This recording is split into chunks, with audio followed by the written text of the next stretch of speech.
Okay, let's talk about something that the game industry can never seem to make up its mind about. Demos. Or at least demos and betas and early access. The whole gambit of early playability of a game. The reason why the game industry seems to have a lot of difficulty making up its mind about demos is because the research is really kind of confusing. Anecdotally, I guarantee that any of you who have ever played a demo have played something that either turned you off so you didn't buy the game, or satisfied your need for that game and you didn't buy it as a result of that satisfaction occurring. But if you have played demos, ask yourself this question. Has there ever been a case where you've played a demo for a game you weren't actually going to buy, and that demo actually convinced you to buy it? I don't mean a game that you were already planning to buy. I mean something that you were not planning to buy, either because you hadn't heard of it or because you weren't interested in it, and the demo actually changed your mind. And I'm sure there are some of you who are saying, absolutely, that happens all the time. But for a lot of people, the answer to that question is actually no.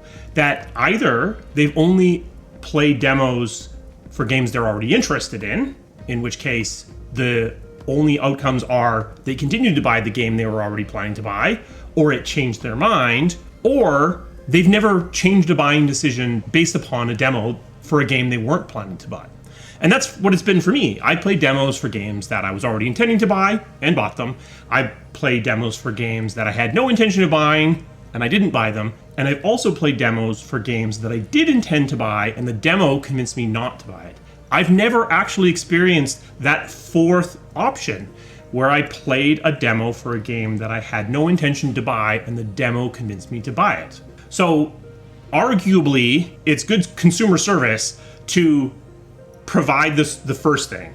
If you weren't going to enjoy this game anyway, then giving you a demo that told you that was probably for the best. Though, I mean, if you're a multinational public corporation, maybe you just see that as a lost sale. Probably we can all agree that, yeah, that's probably what we want. We don't want people who are going to hate the game buying it, especially in a world of social media and chat rooms and everything, where I can buy a game that I hate and then go and yell at it. Better for me to understand that I'm not going to like it before I spend my money. I think most people, even at the corporate level, buy into that. But that second thing is actually more problematic. And that's where the demo provides enough of the game experience that you basically finish before the game even came out. I can give you an anecdote on that one. Spore had the character creator demo, which doesn't actually represent most of the game at all. But I played with that character creator for probably 15, 20 hours. And that pretty much checked my checkbox for I have played enough Spore. So when Spore came out, I didn't play Spore. I had already played Spore. I played the demo. Even though I didn't experience all of the rest of the gameplay in that game. I had already played the part that I was interested in enough that I didn't really feel the need to play it any further. So I think that's a bit more problematic, because in that case, I got good enjoyment out of the game, or out of the demo. I would have purchased it otherwise. There was no signal coming from the demo that was indicating to me that I wouldn't buy it. What it was doing is it was essentially filling the need I had for the game. That's the thing I think that really brings a lot of pause to publishers, is that when you put out a demo, sometimes it seems like the demo causes sales to go up. And sometimes it seems like it causes sales of the game to go down. And there's no real understanding of which is going to happen based upon the game, even based upon the quality of the final game. So that's why you see demos sort of come in and go out of publisher behavior as they try to figure out what they even believe. Similarly with early access and betas. Now, those are a bit different because they're a bit more possible to control. Betas are an opportunity for you to tune your game, whether that be tune your economy in the case of live service games, tune your combat in the case of games that are highly competitive and you need the math to really be highly balanced, or even just throw some stuff against the wall and see what people think. A closed beta can be a relatively small group of people, which means you're not directly turning anyone off of your game based upon a bad beta or based upon a beta that meets their needs, like I was talking about with Spore. But even in that case, if you have a beta that's a real beta, you're going to get leaks.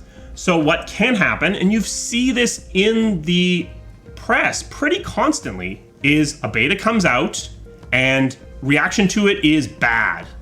And then that sours the entire conversation about the game, because now people are worried and now people are taking a step back and waiting to see what's going to happen. But so much of the publishing organization is about getting as much sales at the beginning of the run as possible, because it's just the way that the curves tend to work, that a beta that upsets the PR and marketing run of a game can be incredibly destructive to the final sales of the game. So even for something like that, which is controlled and tight and designed for very specific purposes, you need to think about what's going to happen out in the public eye. You do see betas a lot more than you see demos these days, because there's requirements around just making sure your servers aren't going to fall on their face on the day of launch. But they do carry many of the same kind of concerns. So given all these problems, should you even do demos or early access or betas? There are actually several reasons why they might be worth doing. For betas, some things really do need tuning. If you have a game with a live service, you really want to spend the time to tune your economy. And also, because you want people in your core loop a long time, you should probably spend some time tuning that as well. Anthem definitely suffers from a lack of tuning at its launch point. Additionally, demos, as we discussed in the Crunch video, are an excellent source of completion urgency. They're probably not the healthiest source of it, but they definitely provide some urgency to the team to get things done, to crystallize what your game is about, especially if you're quite a bit ahead of your actual planned launch date. Doing some sort of demo can help crystallize the team and force momentum into the system if you're lacking it. I don't know that I would necessarily recommend doing that if you have other ways to generate completion urgency, but in desperation, demos can be used to do that. And finally, a lot of what I've been talking about is very sort of AAA, I have a giant marketing budget focused, because a AAA game has the money to get people to pay attention through advertising and other means. If you're a small indie game, then a demo might be a way for you to make a splash that's larger than you otherwise might be able to afford to make. You just have to consider that a significant percentage of the people who play your demo, even if they really liked it, aren't going to buy your game. In that case, a demo might be your only option to make a loud enough noise to get people to pay attention at all.